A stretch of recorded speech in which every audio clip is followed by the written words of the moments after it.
through a test, their introduction to India through this James Mill history of India. So that was a design. So it was sense of selfhood was being destroyed very badly. At that point of time, a common man and women of this country woke up. How? It was not because there was a call for freedom. Freedom didn't make much sense to them because for them, their life beyond their village was not very intelligible. They were not able to make the sense out of it. The freedom, the people of this country woke up because the call was given around our Bharatiya Sanatans, icons and values. Mahatma Gandhi, when he started the daily prayer, Raghupati Raghav Raja Ram, and concept of Ram Rajya.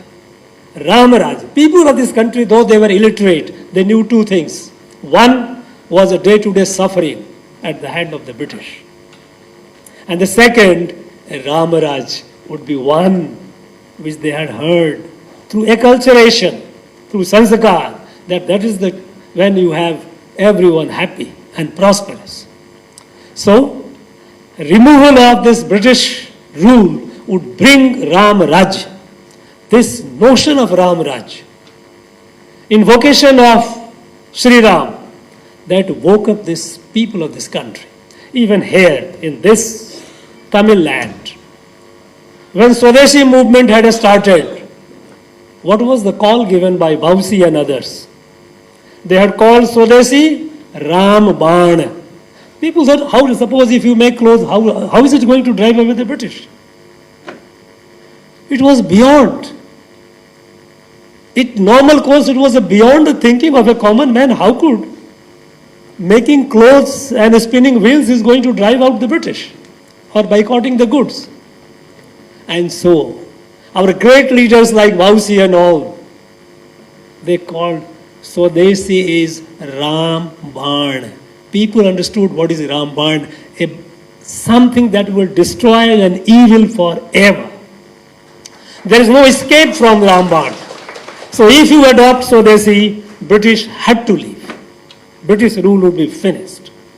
Now, common people could relate themselves with these icons, with these concepts, and that is how they galvanized. But then, compromises began.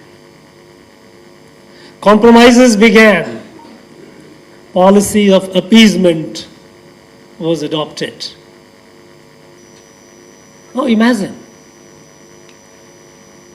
Caliphate in Turkey was abolished not by us.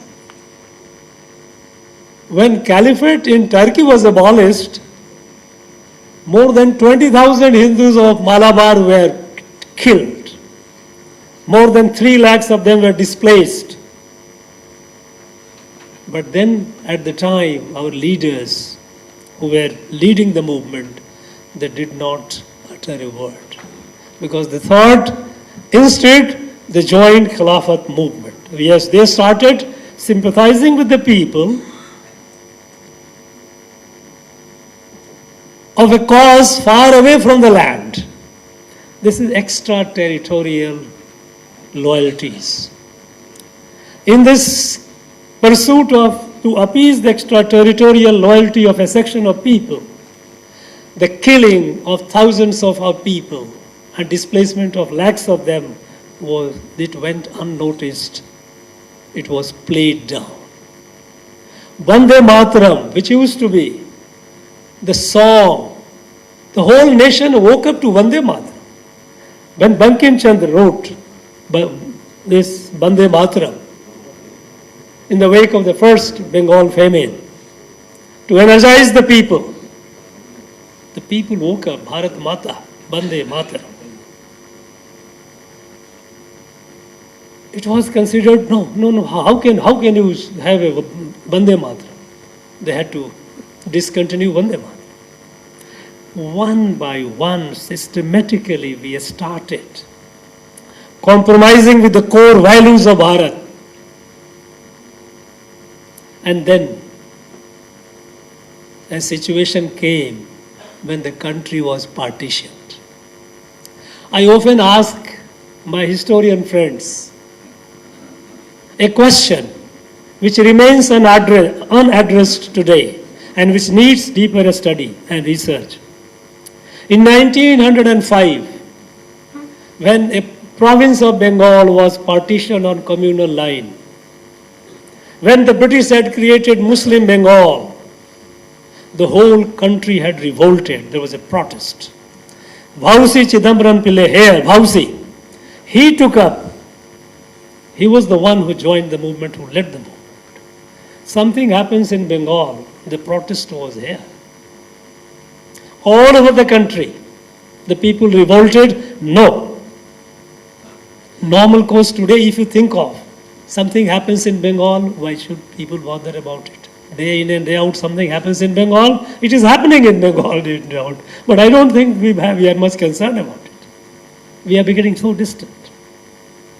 But in 1905, when Bengal was partitioned on communal line by the British, people all over the country revolted.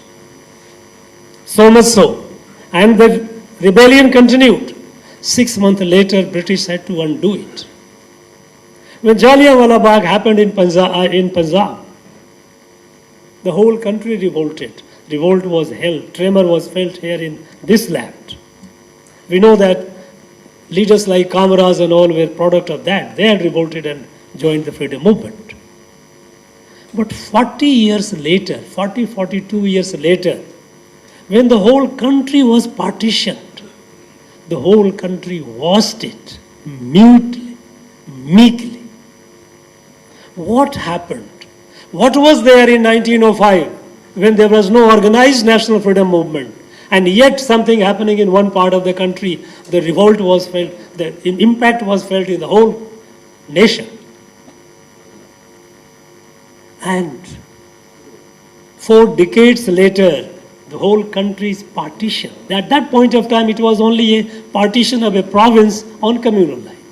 Now, where the whole country, the country was, something went amiss.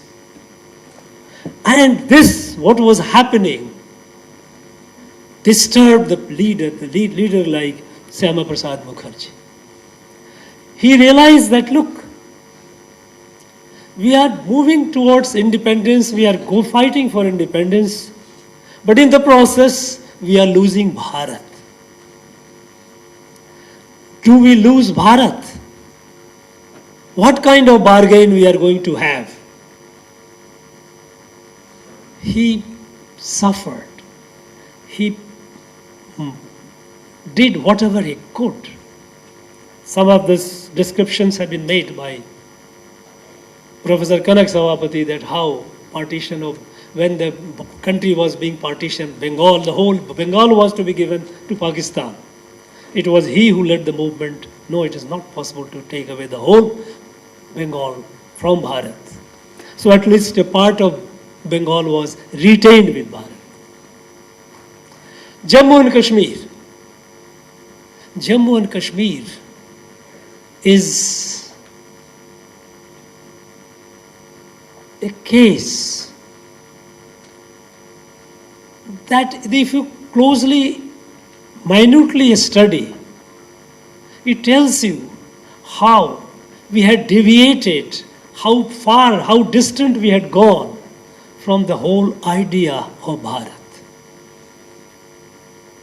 British had done what they wanted to do in their interest. But then, it was a princely estate which had become independent on the midnight of 14th and 15th of August 1947. Subsequently, Maharaja Hari Singh signed an instrument of accession. It became part of Bharat. Very clear. If it had become, and it had, why if? Once it had become part of Bharat, what was there to negotiate with anyone? Why did Pakistan send the troops? And Pakistan was allowed to send the troops. And even, look at this, they sent the troops. Only thing they did, they changed their uniform. Instead of wearing the military uniform, they put on this civis dress, and they call them, they are all tribal Razakars. No, they were Pakistani military, Pakistani soldiers.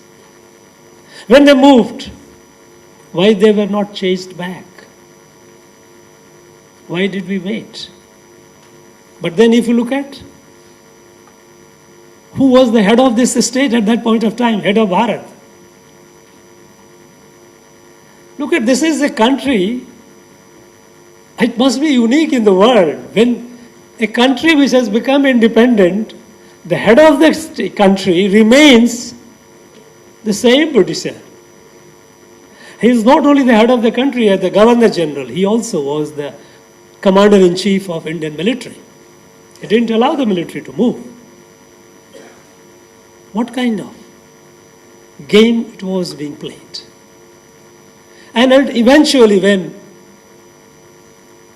with all the reluctance, when Mountbatten signed the instrument of accession signed by Maharaja Hari Singh, because when he signed the instrument of accession,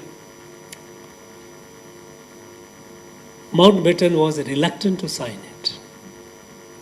Because British design was to give Jammu and Kashmir to Pakistan. That was their design.